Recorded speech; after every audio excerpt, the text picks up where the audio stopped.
We are here this afternoon for an hour to talk about how the pandemic has caused us to be creative and imaginative in thinking about the future relative to college promise initiatives. The pandemic has shaken us all in every realm of life and in every aspect of education. College promise initiatives are no exception. We are faced with the same needs today that we had prior to the pandemic, and even more. The pandemic has caused us to think about new models for sustainability, such as the two-generation model, which we will be talking about this afternoon. The pandemic has also caused us to explore how college promise initiatives can tackle funding challenges to maintain financial sustainability. If this were a challenge before the pandemic, it is even more of a challenge today. But we're up to the challenge, and that's why we're gathered this afternoon. Over the past decade, programs like Say Yes Buffalo have expanded rapidly and continue to expand. We've not taken our eyes off the prize during the pandemic. Financial sustainability is crucial as we keep moving forward. So I'm going to turn now to the three leaders this afternoon who will be talking to us about how we're making it through the pandemic and how we're going to come out stronger than we entered. I'm going to turn first to Teresa Summers to introduce herself. Teresa Summer, and then David Rust, and then Martha Cantor. Teresa. Thank you so much, Michael. So my name's Teresa Summer. I am a professor at Northwestern University. I focus on education and social policy and improving the lives of children and families. And for the last 10 years, I've been the co-director of the Northwestern Two-Generation Research Initiative, which you'll hear more about later. And I want to say I'm here on behalf of my colleagues, Lindsay Chase Lansdale, also a professor at Northwestern, Lauren Tai, who's a postdoc on our team, and Atia Addy, who's been instrumental in all of our College Promise work. Great. Hi, everyone. I'm David Rust, CEO of Say Yes Buffalo.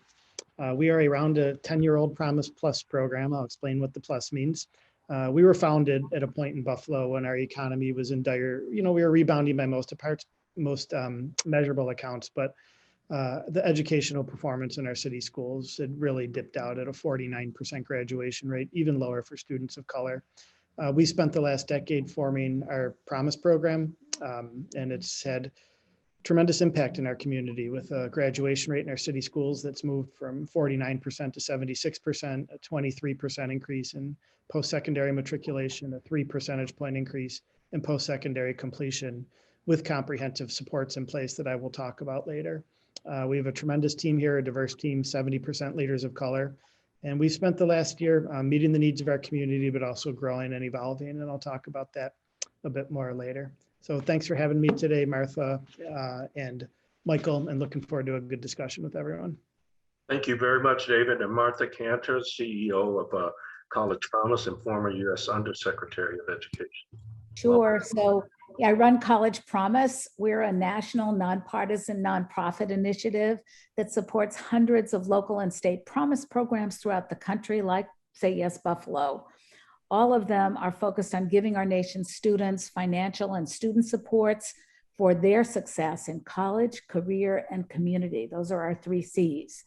We want a post-secondary education to be as free, universal, and as accessible as high school has been in the past century.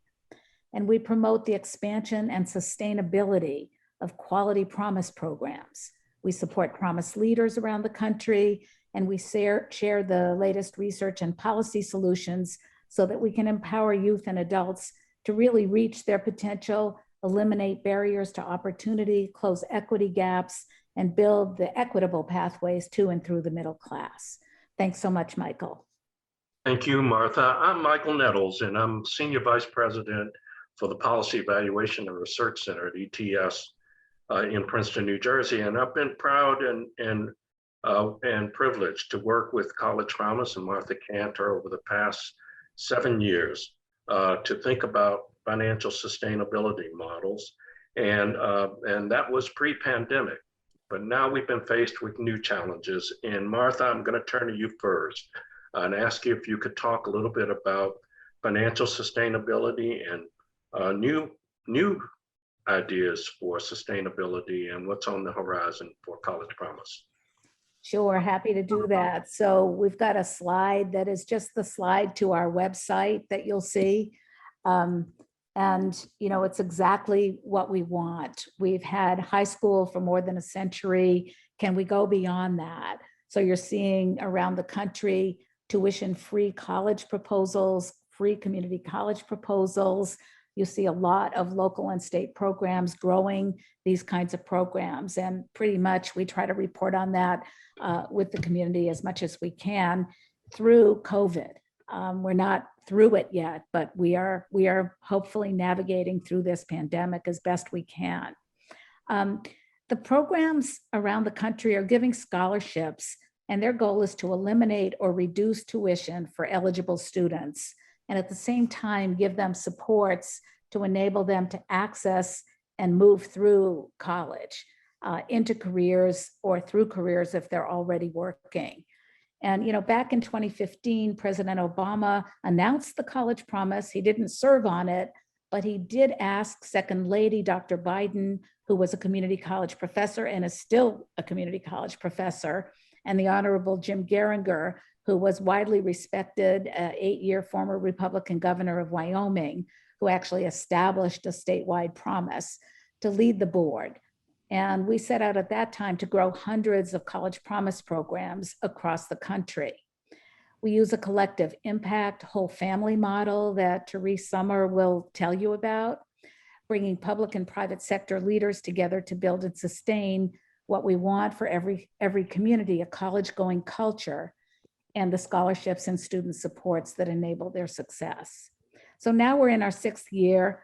We believe, as I said, a high school education is not enough. The jobs are requiring more education beyond high school. And we think of college broadly, including career technical institutions, because we are going beyond what we all have known as a traditional college. We have many more opportunities for students, and we want students to have the opportunity to get an accessible, affordable, quality education, regardless of income, race, ethnicity, geography, background, or culture. So if you can put up the next slide, I only have 2 slides. Since our start in 2015, we've expanded the programs from 53 programs that we tracked in 2015 to now 338 across the country in 47 states. And for a statewide look, the Tennessee Promise launched in 2014, and we now have 30 different statewide Promise programs, which is almost a 600% increase in a very short time. So there's tremendous capacity locally. And we've got Promise leaders across the country who've been very innovative in identifying multiple funding streams to support their programs. And SAYES is going to talk about their example this afternoon. But they've been working very hard to gain financial and student supports from local, state, and the federal government, including from their counties, their cities, colleges and universities who participate, foundations, donors, K-12 schools, and nonprofit organizations. So it's a mix of different funding streams that create the efficiencies and pay for the tuition and supports. The pandemic has exacerbated all of this. Many of the programs have come to the fore with tremendous creativity and partnering with their non-public and private sectors to use care funds, philanthropy, and private sector funds for things like emergency grants. You're seeing a huge amount of growth there. The bus passes, special funds for books and laptops for students that didn't have access to technology, even childcare to meet the unmet needs. So I want to just close my summary in saying it's most important to help Promise programs create endowments from the private sector. These would be high net worth individuals, private family foundations, companies, and so forth, and really protect the integrated revenue streams from the public sector. Doing both of these things to get revenue streams for promise that are protected, universal, for example, like in Wyoming or Tennessee, they have endowments, they are making those public funds protected to be able to support these programs. And certainly by covering this, we're hoping that more can be done so that every student can have access to reap the benefits of this environment, the promise environment, through the whole community model, youth and adults, so that we can have a better educated country that is career prepared and move forward. So with that, I'm going to turn this back to Michael, who's going to turn it over to Dr. Summer. Thank you very much, Martha. And Martha's comments remind me that we may have questions to raise about what she presented and what Teresa and David will as well. And so I'm going to encourage you to visit the chat room and in the chat section Q&A area, please raise your questions and we will get to them at the end. I'm going to turn now to Teresa Summer. Teresa is a researcher at Northwestern, and Teresa is going to tell us all about birth through life and the two-generation family community model. Teresa. Thank you so much, Michael and Martha.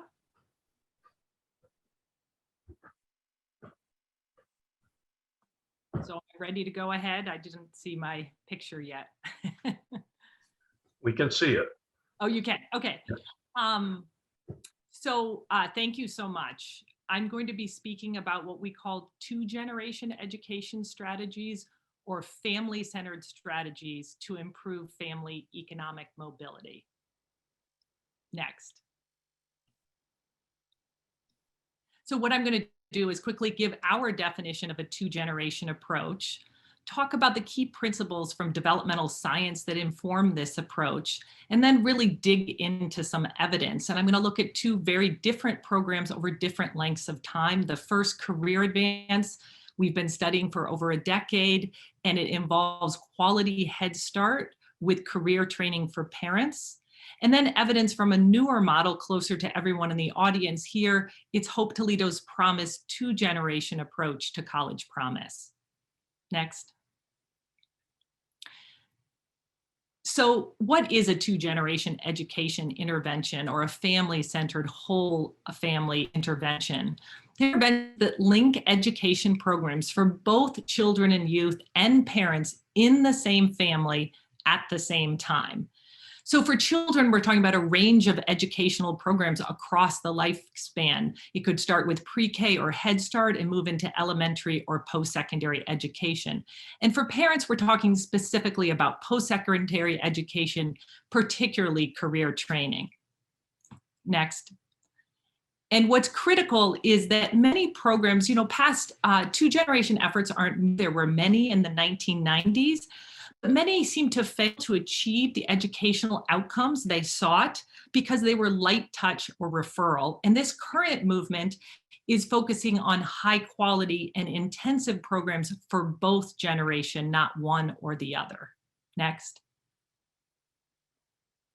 So behind a two-generation approach, there's extensive theory and empirical evidence that informs this work. And we know that children alone cannot be the only agents of change in their environment. And that in this context, for kids to change, family is absolutely critical. It's those small interactions on a day-to-day basis that make up the change that's important for children's future and their lives. Next. And we know that parents have the greatest influence themselves on children's trajectories. They are the primary engine of healthy or unhealthy development for children. They serve as educational role models. And we know that when you strengthen parents' own skills, it's likely to have cascading or what we would call long-term sustained effects on children. Next. And so parents, we know, are just absolutely, next. Whoops, parents are central to children's educational and economic success. And I want to say, over many years of working with children and families, I'm surprised how often it happens that a parent, even only 20 years old, says they want to give up on themselves and their education and focus only on their children. But we know that parents' education is so strongly linked to the academic and skill of development of children, and that happens across the lifespan from very young children till older. And we also know that parents' education is associated with children's economic well-being, especially through parents' own career and economic success. Next. So now that we have a fundamental sense of the theory behind two-generation education programs, I want to speak specifically to Career Advance.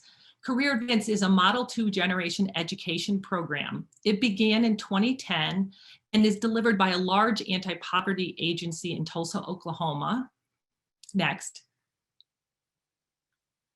And the goal of this program was to sustain the positive benefits children were already receiving in Head Start and to see how those can continue through elementary and beyond.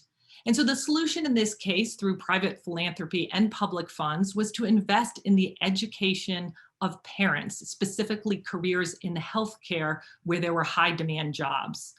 And this is a very intensive program, like some of the College Promise models. It's tuition free for the parents. There are incentives for attendance. They begin the program in peer cohorts of other Head Start parents. They receive academic and employment coaching, and they're being trained in careers in healthcare where there's stackable training, where they can achieve one certificate, say, for example, in nursing, and move on to the next. Next slide. So we have seen in our study that Career Advance has had substantial and sustained positive effects on parents, and we show them here. So for example, in a wide range of areas, parents have who are in this program compared to a matched comparison who were not but were motivated for careers in the healthcare, they had much higher rates of career certification, employment in healthcare, and an identity around a career. And just for example, in the group that was in Career Advance, 63% achieved a certification within the first year compared to just 3% in the matched comparison group. We also saw that these parents began to improve their financial circumstances. They had less financial worry, less experiences of material hardship. And we hope to see this translate into earnings beyond the 3 years. And finally, in terms of psychological well-being, in the short term, parents had improvements in what we call optimism, or their sense of the positivity for the future, and their own sense of agency or self-efficacy that they could achieve the goals they set out for themselves. Next slide. So also we want to see, so how do these benefits to parents, do they translate to benefits for kids? And we've been able to study this in the short term and plan to study it in the longer term in the future. So these children in the Head Start program, we see higher rates of attendance. We particularly see improvements in rates of chronic absence, which is missing 10 or more days of school. And you know, for kids to gain from school, they need to be present. And so parents going to school resulted in children going to school much more often as well. And we also saw that these kids were among the group who were most behind when they started the Head Start program. They had greater school readiness. Next slide. So I want to give you an example when we think about all these benefits to parents and how they translate to kids. What are the intergenerational dynamics that are going on? And I'm going to play 3 quotes here from one mother that explains. I have found on a positive note, what school has done in our house is, like, my 9-year-old has always struggled in math, and I've always struggled in math. It's never been a strong suit, and I've always told her that, you know, sorry, I can't really help you. And she's relied on that, well, you know, mommy can't help me. She doesn't get numbers. I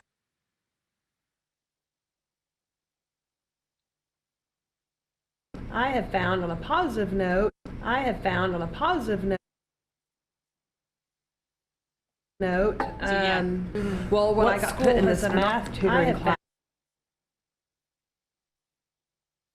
So I think if you just hover on this middle quote, you'll be able to play that. On a positive note, well, when I got put in this math tutoring class, I felt like I could then relate to her more, and I felt like it was empowering me because it was giving me those skills that I left behind somewhere in high school and junior high. And so when I would get home, for the first couple of weeks, I'd be like, I can help you. She's like, no, you can't. You don't know how to do this. I was like, no, I know how to do it now.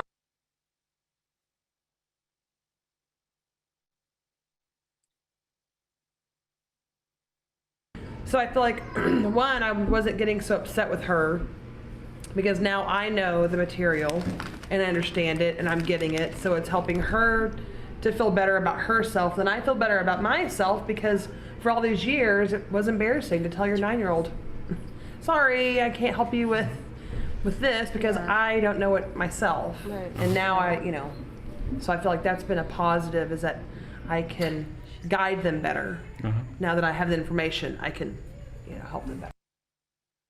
So I think this mother gives an incredible example of the ways in which when she improves her own skills, she can help her child. It improves her sense of well-being and her child's. And those are the kind of intergenerational benefits we see to this 2-generation approach. So now I'm going to bring closer to home to look at the implementation of Hope Toledo Promise. And I want to give a big shout out to Reverend John Jones, who is the CEO of that program and hopefully on the call today, who has really launched an incredible program in a very short time. This began in 2020 with the graduating senior class at Scott High School in Toledo, Ohio. The program was originally funded by Pete Cadence, who is both a Toledo native and a successful business entrepreneur. Next. So the goal of the program is to improve intergenerational mobility for Toledo families. The solution here was to invest in the post-secondary education, but not just of youth, but of also one parent and legal guardian. And the program provides 4.5 years of scholarship support with wraparound and supportive services to both the youth and the parent. Next. So, the parents in the program, most kids who enrolled in the program enrolled in 4-year schools, while most kids enrolled in 2-year schools. And many of the youth attended schools in Greater Toledo, but those who went outside planned to transfer and come back home. Next. And so future plans for this program are to scale it to prepare students for high demand careers across Greater Toledo, particularly in healthcare, in education, where students of color are in low representation in those fields. I also, just to step back, want you to know that the program, about half of the students who were offered the program entered it, and about 20% of the parents entered the program. They had to go only if their child was in the program, and also either they couldn't be in it if they had a BA already, or they could not if they did not yet have a GAD. So participation was higher among youth than parents. Next. So we've seen a variety of outcomes, mostly positive for the youth. They're all performing at or above the national average academically. But they are struggling with their learning skills. For example, very low rates of concentration we saw from a survey with them. I also want to say the majority of students in the program, over 2/3, are working. They're working part-time jobs typically, but at the same time, while they're both in a scholarship program and working, there are still great needs around very basic needs like enough money for food. That's 84% of them. Parents also reported, youth, close relationships with their parent, usually their mother, but at the same time, they demonstrated quite low psychological well-being. For example, high rates of loneliness and optimism.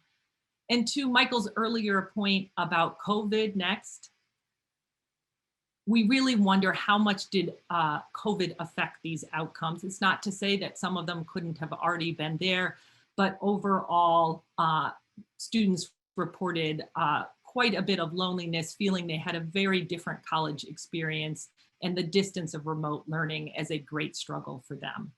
Next. So I want to conclude with a couple of slides that give you a sense of what students see as the benefits of this program. So first, this is about how a full scholarship eases the burden not just on the youth, but on the family as a whole. So I just think about the weight that he lifted off my family's shoulders. Because, you know, if I went to college, I would have to eventually pay something. And then, you know, as a family, as a people, group of people who support you, they're going to want to help you. But now that, you know, all that is paid for, it lessens the burden, you know, of having to pay for college. So one of the benefits of a two-generation approach is reducing the financial burden for the entire family, even if only one generation goes. My daughter, me and her, we like to compete. So our first semester, it was like, okay, I was like, let's make a bet. Whoever get the best grades, we got to treat either one out. We just do a lot of competitions, but it's all fun and games because it's basically uplifting each other. She's uplifting me to go back to school. I'm lifting her up to go, you know, follow her dreams and be whatever she wants to be. And it's just, it's fun. It's kind of fun having a kid in college, and I'm in college. Competition, because for our grades, we be making like bets and stuff, like who gonna have the best grades and stuff, like for a reward. And is that a good thing? Yeah. So this here is an example of a mother-daughter pair who are both in college together. And we were very curious to look at what are the intergenerational dynamics that happen when both a young person and their parent goes to college at the same time. And you see here, this is an example of real healthy competition that's going on. Other examples include key instrumental support that each generation is giving the other. Parents in particular help students with the FAFSA and other financial needs. Students themselves often help their parents with technology. And together there seems to be mutual and bidirectional support around motivation. Next. So I wanted to also share a community. Asking the question why. Go ahead.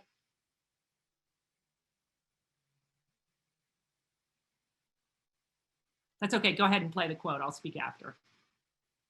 If you keep asking the question why are people living in inappropriate housing?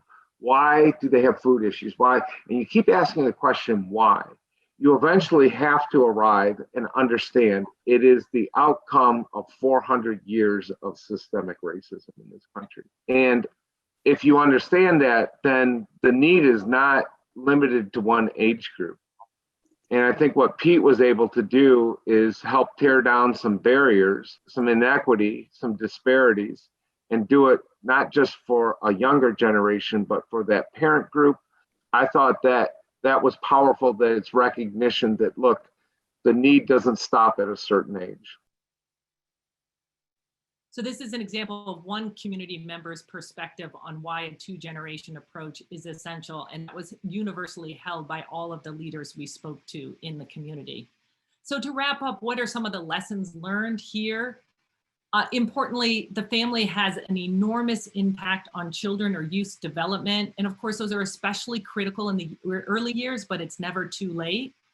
A two-generation education program harnesses the power of the family system for parents and children alike, as we've seen in these kind of dynamics as evidenced in these quotes. It's also critically important to remember that skills beget skills at any age. The more one develops further skill, as we saw in that earlier mother-daughter discussion about being in math tutoring. And of course, this happens more readily when it begins in the preschool and elementary years.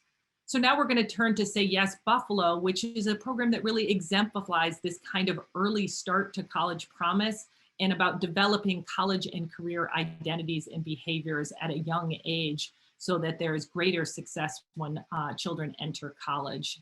And so we're just going to finalize this with a quote back from the Career Advanced program that I think gives you this sense of, again, this dual development and also how it even relates to finances.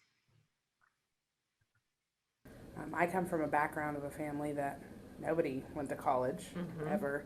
My parents didn't tell me what a credit score was. I didn't start trying to develop any of the things that you really need as an adult to succeed in life until I was put into this program.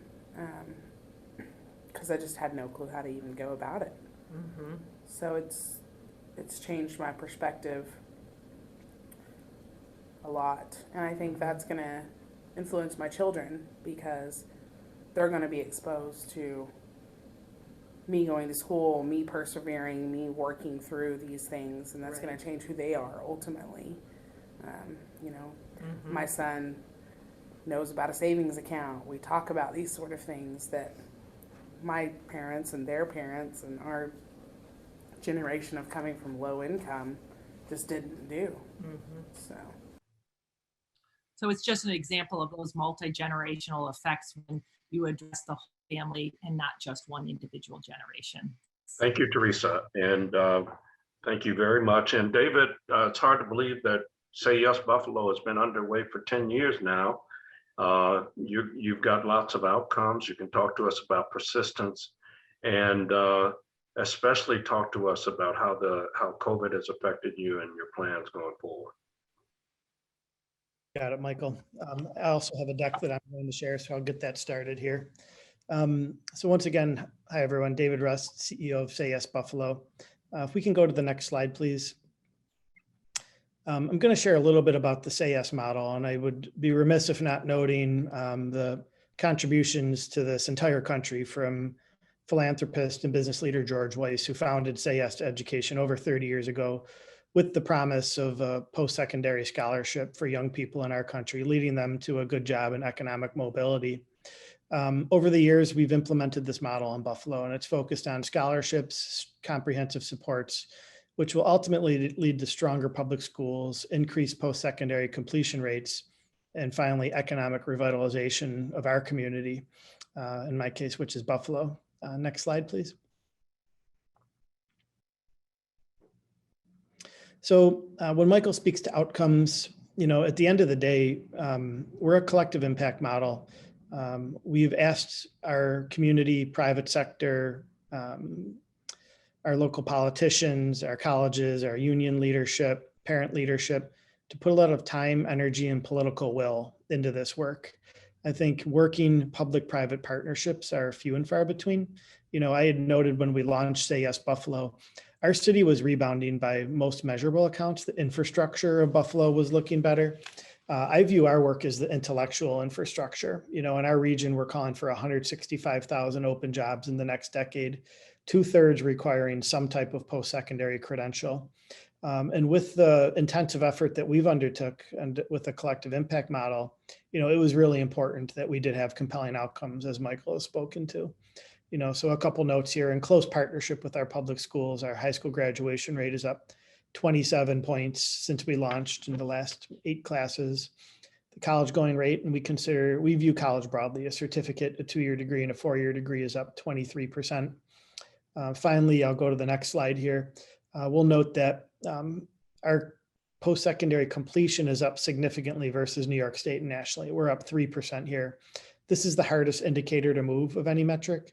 And you'll see that we're ahead of New York State and the rest of the country when it comes to post-secondary completion rates. On the next slide, I'm going to talk a little bit more about, you know, how we pay for everything we do. You know, this is the 2019 slide. In a moment, you're going to hear about all the services and supports that we have in place. And, you know, when you're talking the challenges that exist in a city like Buffalo, you know, 3rd poorest large urban market, almost half the children live in poverty here. The city has had extreme racial and economic segregation, which go hand in hand. No one entity can tackle that problem alone, hence our collective impact approach to this. You know, we're well known for our scholarship promise, which includes a scholarship promise to any SUNY or CUNY school. That's the State and City University of New York, which is a robust system of 70+ colleges, from community colleges to flagship 4-year institutions, and 100 private institutions around the country. Just as critical is the programmatic elements of the work that we have in place. And you'll see a blended funding stream here. We receive significant commitments from our public school district under the leadership of our superintendent, Dr. Kreiner Cash, the city of Buffalo under the leadership of our mayor, Byron Brown, Erie County under the leadership of our county executive, Mark Polenkars, a number of philanthropic partners, et cetera, to drive what we felt were two really critical endpoints for us: more high school graduates and more college and post-secondary graduates. On the next slide, I'll talk a little bit about what all this funds. And I'm also going to share where we're going, because we've actually revisited what ultimately is the end outcome we should be looking for. But, sticking with our services and supports for a moment, our thesis is that if you are hungry, if you don't have proper clothing, if you don't have a home, that college scholarship is ultimately meaningless, right? Families in our city are making really hard choices every single day. A data point I'd like to put out to a financial one is, this past year we supported around 2,500 students with post-secondary scholarships. 60% had combined family income below $20,000.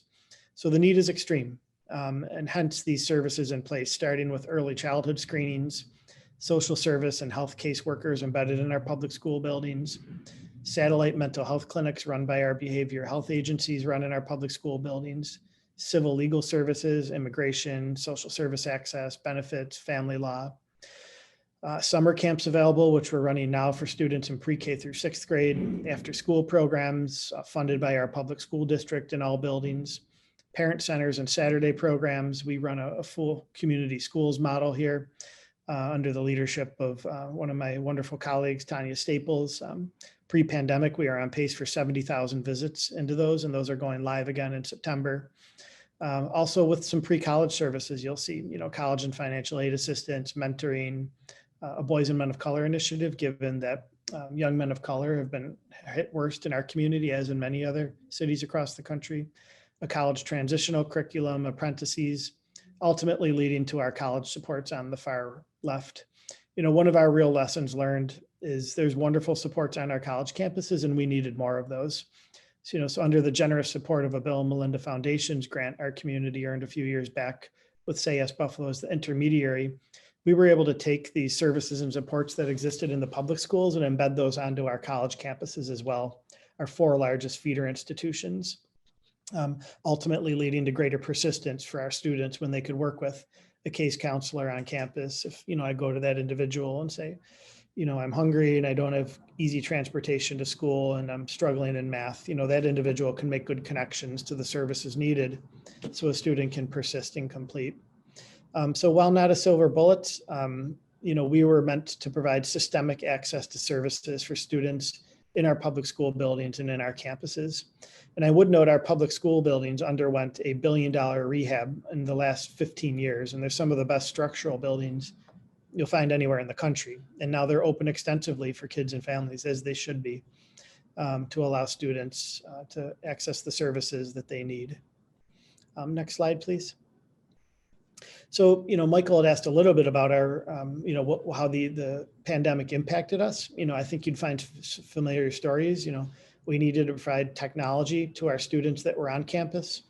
I think the most important service we launched was we opened up 50 virtual learning centers where families could drop their children off to participate in their virtual learning, for a couple hot meals, for recreation, so that mom or dad or guardian could go to work. We were shedding jobs in this community. We have a fragile economy, and those parents needed those jobs. And we stood those virtual learning centers up while the public schools were closed due to the pandemic. But I'm going to focus on this slide for a moment, because I think we've really tried to evolve and innovate and meet the needs of our community and figure out what's our role in workforce development that can ultimately lead to that stronger Western New York economy. And I view this as the puzzle that Say Yes Buffalo, starting with scholarships, adding on the blue piece of the puzzle when we launched our pre-K through 12th grade supports, moving to the pink piece of the puzzle, which was our post-secondary supports, and now the role we can play in workforce. So on the next slide, I'll talk a little bit about the apprenticeship model that we are launching. Actually, I'll go to that in a moment. I'll speak to that briefly now. So in any given year, about 70% of our students take advantage of our scholarship, 30% don't. Many of them, due to financial needs, they have to go to work right away. So we're launching for students another option, which is a high-level apprenticeship model across 3 tracks initially: IT, business operations, and advanced manufacturing. We're adding a healthcare vertical a year from now. We have our largest employers in the sector signed up so that students can start on the job paid training with work experience while they're earning a certificate, a credential from an institute of higher ed, ultimately leading to that, mid-skill, mid-wage job as a junior coder, as a customer service representative, as a team leader, that allows students quick access to the workforce and is aligned with the needs of our workforce. So our first group of apprentices will kick off under a year from now. We're in the launch phase as we speak. So that's one of the big pivots we've made during the pandemic, is adding on that. And then finally, I would note here that the we with Say Yes Buffalo is very comprehensive. I had noted our collective impact model. We do have a wonderful board of directors. It's one of the real assets of Say Yes, comprised of business and civic leaders in our community. We've got an operating committee, which is comprised of public sector leadership that advises us at every step of the way on the programmatic launches. We have a leadership council chaired by our public stakeholders, and a number of task forces in place to continue to move our collective impact model forward. We've tried to build a coalition here of those that really cared about the importance of post-secondary completion in our community. I believe that is all good for our slides. So, that's the Say Yes Buffalo story in about 10 minutes. I'm certainly happy to answer any questions anybody has at the appropriate point in time. But next up on the agenda is Martha, CEO of College Promise, who's been a leader in this field from her time in California to the White House to the work she is leading nationally right now too. So Martha, we'll turn it to you. Yeah, I think at this point, we want to use the rest of the time to ask questions, and ask the audience what questions do they have. I know there are a couple up there already. So Michael, do you want to field the questions from the audience? Sure. We have, first of all, we have a lot of compliments to the people, to the panelists, Martha, Teresa, and David on your respective work. One question that's in the chat is aimed, I think, at all of you. How were the wraparound services promoted and accessed and delivered to students in Hope Toledo, Teresa, in the Hope Toledo Promise program? Can you address that? But I think wraparound is an issue for everybody, but you're muted, Teresa. Okay, sorry, I thought the mute was on central control. So the services, wraparound services, I want to say, Hope Toledo is a new program. It starts at core with Reverend John Jones, who the students report creating a family-like atmosphere. They meet monthly. He serves as an advisor, a mentor, a role model to the students. He knows every one of the students personally in the program and guides them in the process. The other ways in which students, based on focus groups we did with them throughout the spring, is that many of them are receiving services from their college that focus primarily on advising and mentorship. So this would be around course selection and around managing their time in particular. And then, so that's really supported by a tie between Hope Toledo itself and working with specific educational institutions where there's a partnership. And then there is also, of course, a partnership with Toledo Public Schools and the elementary and secondary schools from which the kids are coming. And Reverend Jones and his team are looking to expand those partnerships and intensify that kind of support. I'll just give you one other example is the number of students in the AVID program, a college prep program, noted the ways in which it really helped them be ready for this College Promise program. And the students who were in focus groups who did not have access to that talked about how valuable it would have been if they had been thinking about college much earlier. Yeah, and I think we need to be clear. You're actually conducting the research around the initiative, and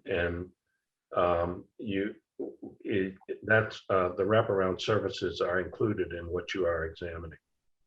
Yes, and I will say we've just completed an implementation study of Hope Toledo Promise, and that will be available for public viewing in the next couple of weeks. Yeah. So David, we have a question in the chat about the operational expenses of Say Yes Buffalo. What are they and how do you account for them? What are the operational expenses? We're north of $1 million a year in operational expenses, what I would call management in general / administrative. We take a cost center approach at Say Yes Buffalo, where we've got contracts and fee for service work, largely funded by public sector, but often seeded with philanthropic dollars. We view philanthropic dollars as best utilized when they're upfront investments with resources that can be sustained through public resources or otherwise on the back end. So cost center approach, M&G, and our general rate is around 15% overhead. That's where we try and stick.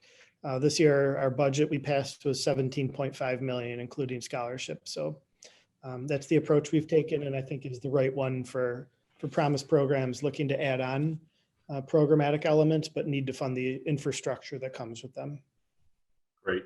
Teresa, we have another question about the 2-generational model. Is it a requirement that parents participate in order for students to be served?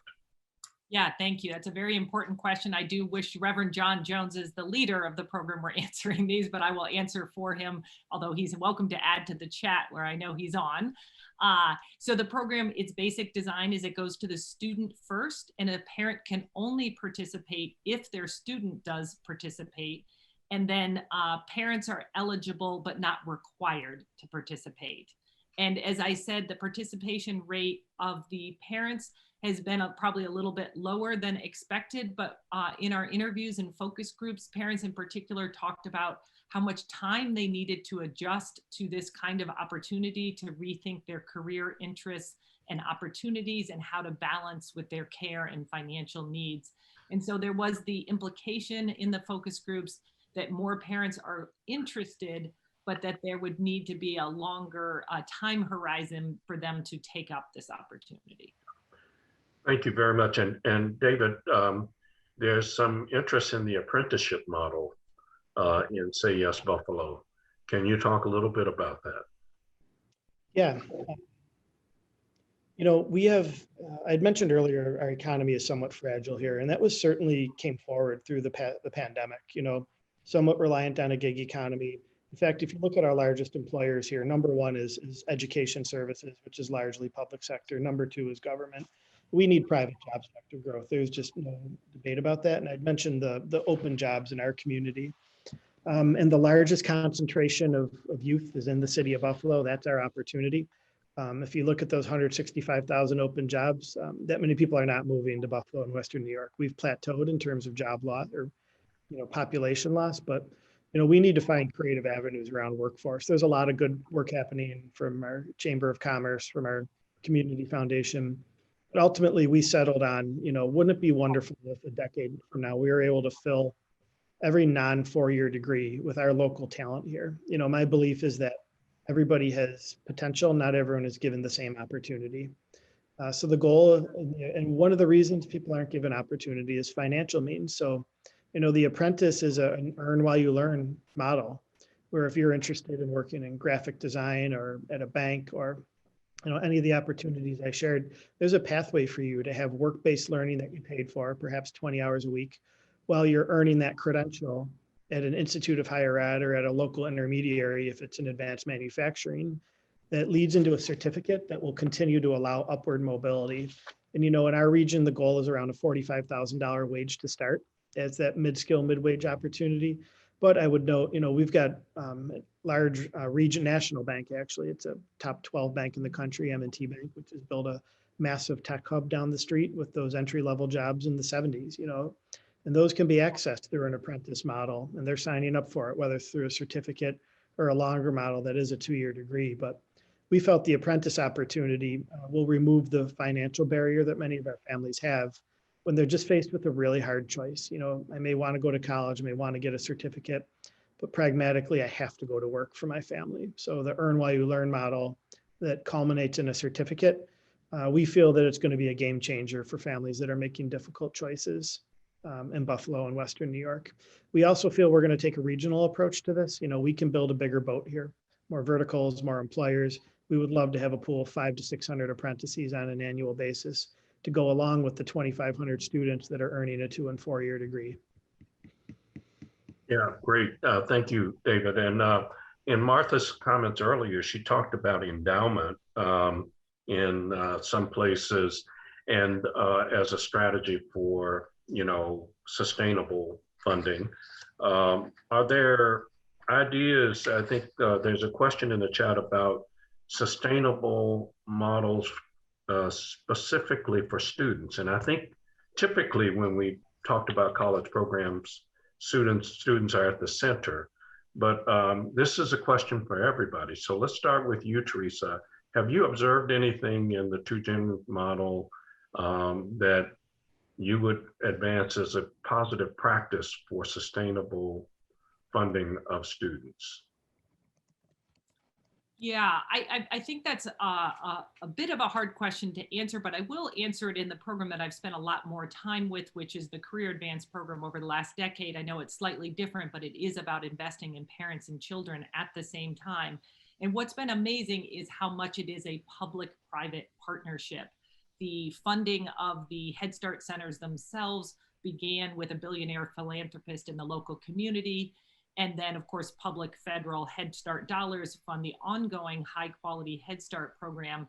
And then they were able to tap into some incredible dollars for this healthcare training program along the lines of the Affordable Care Act. So at the time, the Affordable Care Act had a portion of dollars in something called the Health Professions Opportunity Grant, or HPOG, which is actually up for a 3rd time renewal right now in Congress. And we are hoping that that will continue. So CAP Tulsa, the agency who ran and does still run Career Advance, was able to get that funding twice for a total of 10 years. And that funding is what covered the cost of the career training for the individuals in the program, as well as these additional services, the coaching, the incentives for participation, and even additional childcare for younger children not in Head Start. So it is an incredible example of that public-private partnership in funding a program and accessing key federal dollars. Yeah, that's interesting. And yeah, public and private and also federal and state, right? So David, you wanted to tackle it next and then we'll go to Martha. Yeah, I think I'll focus on the endowment component that you mentioned, Michael, given I shared how we fund our programs earlier, and I know that's where you're headed here. But yeah, we ultimately are aiming to endow a scholarship fund here so that our scholarship promise, whether it's apprentice certificate, 2-year degree, or 4-year degree, is in place in perpetuity. We're in the midst of a $100 million endowment campaign right now. It was generously seeded with a $25 million challenge gift, which, if we're able to reach it, would be the 6th largest gift in the history of our region. For every $3 we raise up to 75 million, this anonymous individual will kick in $1 up to 25 million. We've had a successful campaign. We're currently in the mid 20 millions in terms of what we raised. We are anticipating an 8-figure plus year. We kind of took the last year off with the pandemic. Our community needed to focus on basic needs, healthcare access, food, things that were really important. But again, coming out of the pandemic, we feel access to our scholarships and endowing this in perpetuity is critical for the long-term health and vitality of our region. So I don't pretend it's easy, but I do think when endowment is in place, it's there in perpetuity. You can ride the market. And ultimately allows your region to focus on other critical things, right? Whether it's affordable housing, workforce development, whether it's youth or adults looking for work. So knock on wood, we'll be successful, but we need to continue to have compelling outcomes and add value in this community. Great. Thank you, David. Martha. And I was just going to lift up and give a couple of examples of Neodesha, Kansas, which has plus or minus 48 high school graduates going on. And they put the scholarship program in place now 2 years ago, and they have doubled the number of college going. It's probably fallen off a little bit because of COVID, but it's been a phenomenal dynamic, a phenomenal system that they've built. And, I'm really talking to rural America in this way. And one thing they did was this was a private philanthropist who actually kicked it off with a 20-year endowment. So they are going to be building toward that and doing a lot of things that, David and Therese have talked about, reaching out to their local foundations, local businesses, and other public sources of funding from the city and the county. So that's one example. And I go all the way over to Oakland, California, which has plus or minus 2,000 supporters who have signed on, who are in many ways providing sustainable supports for the endowment that they're creating. They've got the funding is handled through the East Bay Community Foundation now, much like David has done.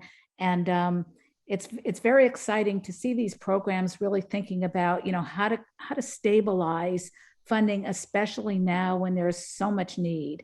And with the CARES Act funding, we're seeing Promise programs actually making the case to use the CARE funding to actually build the sustainable supports while it's here, knowing that, the CARES Act funding will, multiple funding streams from the pandemic are not going to last. But, how can we leverage strategically those funding streams to be actually mapped to what San Antonio Alamo Colleges has done so well in San Antonio, really looking at county, city, and public funds, as well as private sector funds to actually grow this. And I think you saw some of the bigger gifts that Mackenzie Scott gave out. That's another opportunity from people who are high net worth donors. So I think when you take all of it together, it's very exciting to see these changes taking place to stabilize the funding streams as well as at the state level. So back to you, Michael, because we've got 3 minutes left. Yep, thank you very much, Martha.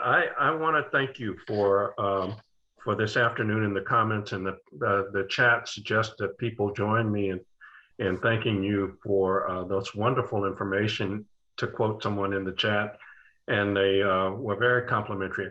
I'd like to take the last few minutes that we have to turn to each of you for a final word. If we could start with you, David, any final parting words about coming out of COVID-19 as we continue to be in this pandemic that you would advise about college program promise initiatives nationally as it relates to financial sustainability? Well, promise programs and collective impact models work. You have to tackle this collectively. The problems we had in Buffalo are not unique. They exist in every urban and most rural markets around the country. That's the bad news. The good news is every community has the same assets that we have in Buffalo. You've got generous private sectors, you've got mayoral, county, and school district level leadership. You've got, philanthropy, institutes of higher education. And I would say the power to change and provide outcomes exists in every community in this country.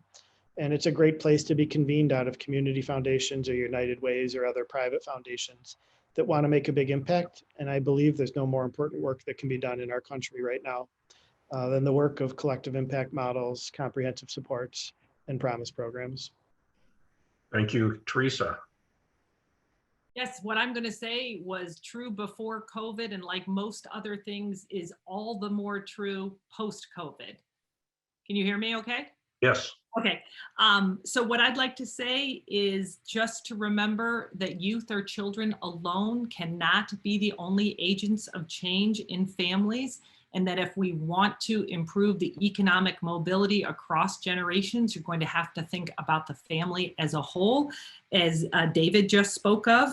I think most of you on the call also know that you can't just think about education, but you've got to think about it tied to careers and economic well-being, and that is essential for economic mobility. And lastly, I just would say early investment is absolutely critical. And I want to, put a plug as a person who focuses on developmental psychology for the early investment, but at the same time to say that it is never too late to invest, and that parents, even when they're in their 50s, can have an enormous influence on the life of their young adult children. And so investing in both is likely to get you much greater outcomes, as we've seen from the effects of the Career Advance program, and that we're hopeful in the College Promise opportunity. Thank you. Martha, you get the last word. Yeah, just the last word is 3 words, multiple funding partnerships, and trust. It's actually 4 words that I want to leave everyone with, because you're seeing the examples of the relationships that have been used to build these programs and build these investments to make them sustainable. So back to you, Michael. Thank you very much. I want to thank David Rust, Teresa Summer, and Martha Cantor for this wonderful conversation this afternoon. And I want to say that as we continue to work together with College Promise, we will keep our eyes on financial sustainability, and want to thank people in the chat and who attended the session for your ideas, and stay with us. Write us and keep us posted on what's going on, and tell us your ideas as we continue to work on financial sustainability models. Thank you all very much. Have a great afternoon and a great weekend ahead and a great rest of the summer. Bye-bye. Bye-bye.